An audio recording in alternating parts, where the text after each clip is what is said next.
Do you guys remember this funny little mechanic in the original Dark Souls, where you could just chop off the tail from a boss and get a weapon from it? Where has this gone?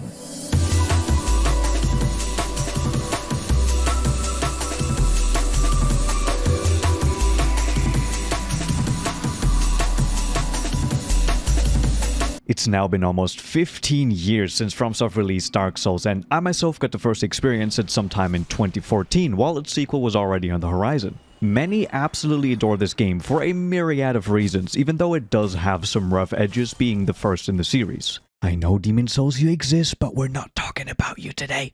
There are many quirks to be found in Dark Souls 1, and they can be a little obscure or even annoying at times, but one of the many weird mechanics that I actually really enjoyed was tail cutting.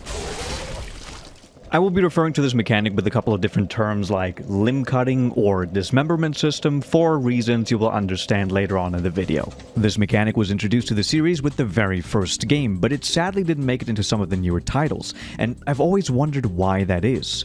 Why did FromSoft decide to drop this, in my opinion, great mechanic in some of the games that really could have used it to its full potential? If you are familiar with the FromSoft way of developing games, specifically sequels, you'll know that instead of making drastic changes to their previous ideas, they usually employ a much more gradual or iterative approach, slowly refining systems and gameplay over the course of multiple games and generations, as seen in their other major franchises like Armored Core, for example. The Dark Souls series would end up being no different, although they did start to experiment a lot more after the initial trilogy was finished, with games like Sekiro and ultimately Elden Ring. So I was hoping that this was going to happen with the limb cutting mechanic too, slowly refining it over the years and maybe making it a more integral part of boss fights.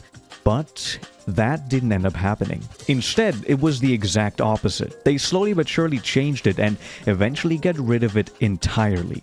In my search for answers, I went through the games again and eventually scoured the web for any sort of clue that could hint at what the reasons may be. But before we get into that, I think it's time for a little history lesson. Limb cutting was exclusive to only a few enemies and bosses in Dark Souls 1, so there's a good chance that some people may have missed it completely. But I'm sure that those who did find it during their first playthrough were ecstatic to have discovered it. Especially because severing a tail usually meant that you would also get a secret weapon drop. Dark Souls 1 already has a system for creating weapons from the souls of major bosses, but the extra gear you can obtain from triggering a cut is usually pretty strong and also comes with some cool unique abilities, which makes the discovery feel much more special. This system rewards those who are curious to try out various things during a boss fight, which I really appreciate. Out of the 26 bosses found in this game, around 8 of them have cuttable tails, making this interaction feel meaningful when it does happen, since it's rare, but not so rare that you will completely miss it on a casual playthrough. As a matter of fact, I still have some evidence of the first tail cut I was able to achieve during my first playthrough of Dark Souls back in 2014. It comes in the form of a private Let's Play video that still exists on this channel. At one point in the fight, I just randomly received the pop-up for getting the weapon, which actually means that it wasn't me who got the cut. It was Solaire, so I actually had no idea what just happened. Okay, das ging jetzt schnell. Autsch. Ich sollte vielleicht erstmal ein bisschen... ja. Also, oh, ich ziehe sehr viel ab. Fällt mir gerade auf. Also, der ist tot. Du hast deine Glocken erwischt. Gargoyle-Hellbade. Okay. The Gaping Dragon, Priscilla, Seath, and Calamite. All of these bosses have the same interaction as the Bell Gargoyles here, but you don't actually know that until you try and specifically target the tail. These are missable, but one fight is specifically designed to push the player towards interacting with the system. During the Centipede Demon fight, you are most likely to hit its arm appendage as it slams into the ground next to you. The arena you fight in is mostly covered with lava, forcing you to play on small platforms that restrict your movement and push you towards hitting the destroyable part of the boss. Once you've dealt enough damage, the appendage just falls off, but actually turns into a small centipede with a mind of its own instead of dropping you an item, so it's a pretty funny bait and switch if you are already aware of the system. You can still get an actual reward if you cut the actual tail as well, but the ring you receive is also dropped by the boss after defeating it normally, so it doesn't really make a difference. Apart from receiving item drops for your efforts, a severed tail will also reduce the risk of being hit by attacks using the tail, so gaining a small advantage in a fight is another beneficial side effect. Besides bosses, there are also a few other entities with cuttable limbs, like the Bridge Wyvern or the passive Stone Dragon NPC in Ash Lake. But an even more interesting outlier in this category is the Hydra in the Darkroot Basin, which actually requires you to take off its heads in order to defeat it. This won't reward you with any sort of item, but it makes traversal in this area a lot more manageable, so I guess it gives you another tactical advantage for engaging with this mechanic. While all of this might not be an essential part of the Dark Souls experience, to me it was a very enjoyable aspect, and I had assumed that we would see similar elements or design choices be brought over into the sequels as well. So after I finished my playthrough of the original, I was waiting excitedly for Dark Souls 2, fully expecting to be able to grab some sweet gear by cutting tails, and maybe even other things. But sadly, that wasn't really how it would end up going.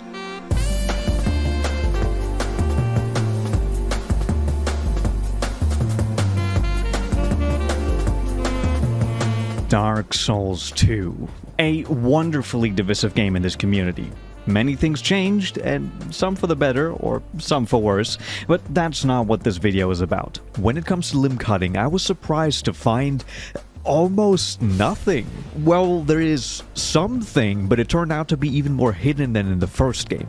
I actually think that Dark Souls 2 does something way more interesting with the limb cutting system here. Instead of it just being kind of a one and done deal like in the original, some boss fights actually drastically change once you can trigger the dismemberment. In these instances, you can force out different boss behaviors, and in some cases, make the boss easier as a result. This isn't just the tail having a smaller hitbox type of easier, but rather the Rotten can lose its goddamn arm type of easier. If you didn't know, dealing enough damage to one of the Rotten's arms will make it just fall off. This drastically reduces the threat it poses as one of its main ways of attack is gone, but that is only until the arm grows back a little while later. However, by the time that happens, the player should have been able to capitalize on the new openings to deal some good damage. Doing this, sadly, doesn't give you any sort of item reward for it like it would have in the first game, but it definitely spices up the fight in a pretty memorable way.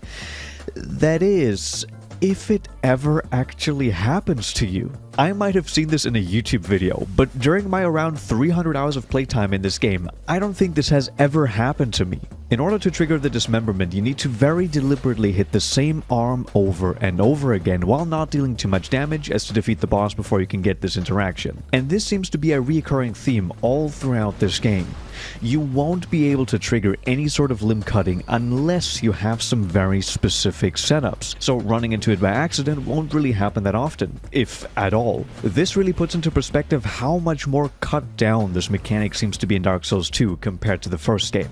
The one time this has happened to me personally on my first playthrough, however, was during the Duke's Dia Freya fight. If one of her two heads is smacked enough times, it will fall off and roll away, resulting in her losing the ability to attack on that side of her body, while also removing a weak point for you to damage. Again, this is a pretty interesting and memorable way to utilize this mechanic, and probably one of the only times players get to actually see it in action. So at this point, I was hoping for FromSoft to try and expand on this concept even further in the next game, and well, enter Bloodborne.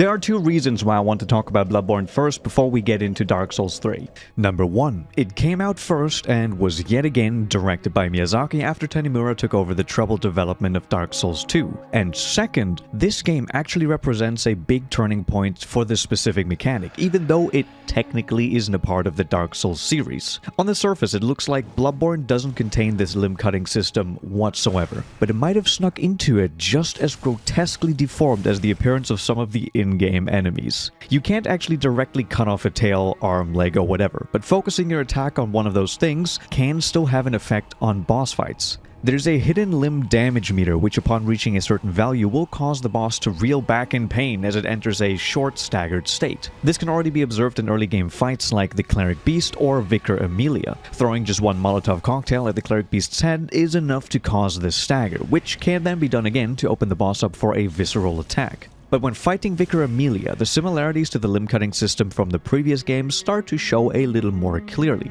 If you focus on dealing damage to one leg, you can eventually get a limb stagger, blood erupting from that body part and stunning the boss briefly. You can then switch to the other leg to repeat the process, and this type of strategy can be used all throughout the game, so it's not just a one-off thing. This obviously isn't the same as taking off the Bell Gargoyle's tail in the first game, but I still believe that the idea for these body part-specific weak points and interactions might have stemmed from the previous two Souls games and their limb-cutting mechanic. It was simplified and turned into a more standardized staggering system, maybe because they didn't think it would fit in the game or they just didn't really care too much about it. But as I was thinking and theorizing about this topic, it got even more interesting when I got to Dark Souls 3 and soon realized that pretty much every trace of this dismemberment concept had vanished.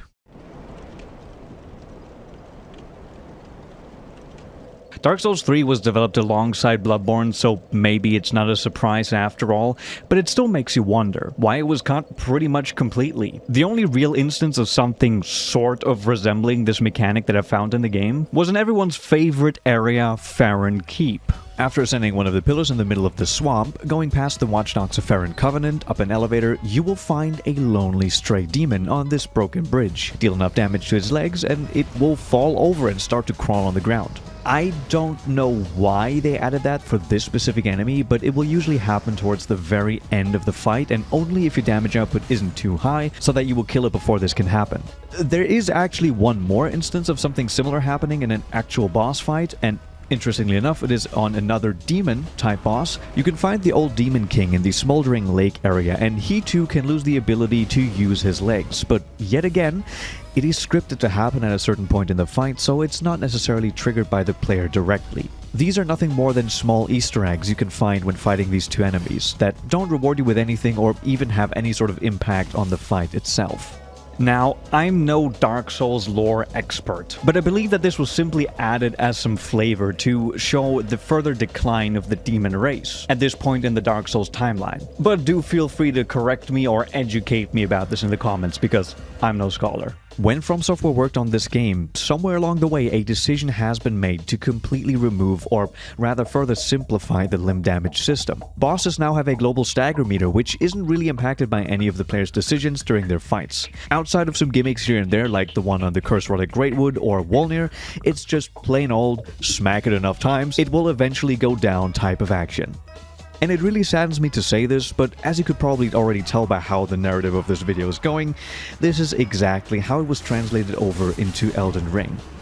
I'm not saying that we should have gotten Dead Space level of dismemberment as the series went on, but I really do believe that they could have elevated the combat in certain fights, if they had decided to flesh out these systems instead of the regression that we ended up getting. Imagine how impactful it might have been seeing the Great Radahn having to crawl on the ground after his horse finally gives out. Kinda like how Sif started to limp at the end of his fight in Dark Souls 1. What about being able to destroy Godric's dragon arm during the second phase of the fight, disabling his massive fire-breathing attacks while also dropping the head as a new weapon for you? Or maybe you could destroy Astal's skull mask thing and he changes behavior after that, with the weak point shifting to somewhere else. While I do think that there is huge potential in some of Elden Ring's fights, not every boss needs to have a severable or breakable limb, of course.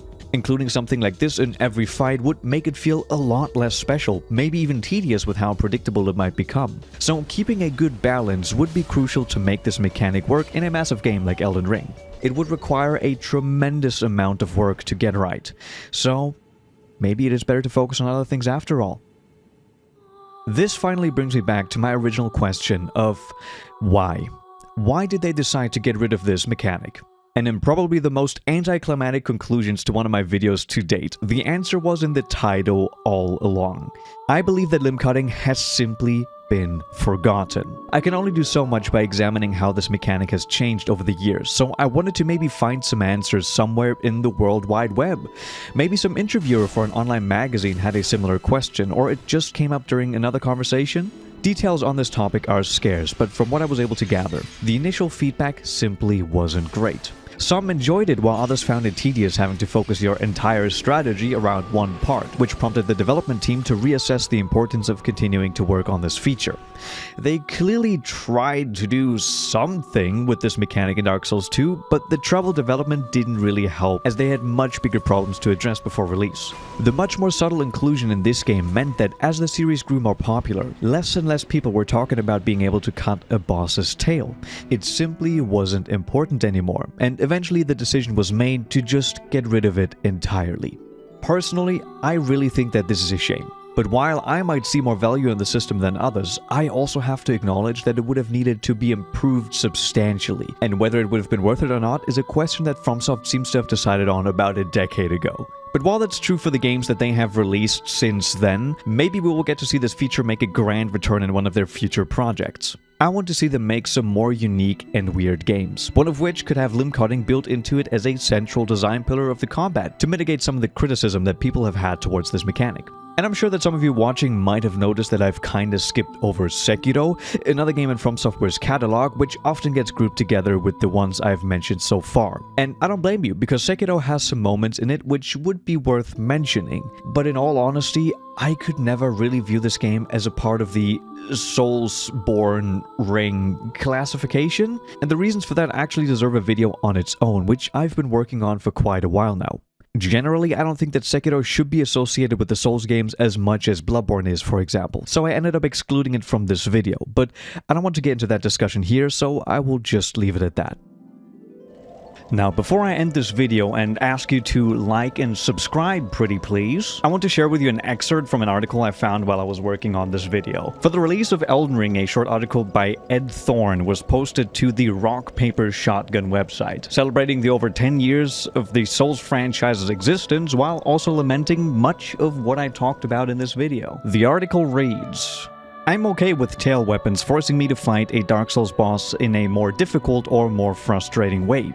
I know that I'm not everyone, but I see it as an extra in-game challenge to bag myself the ultimate prize. And in a way, it adds replayability too. If I know there's a particular boss with a choppable tail, the second time around, I can head into that fight with a totally different strategy, i.e. whip out a sword, roll lots, and whisper, "Here, Taily Waily," like I'm luring a cat out for head pats. Thanks, Ed, for this great read, and thank you for watching. I will see you all in the next one.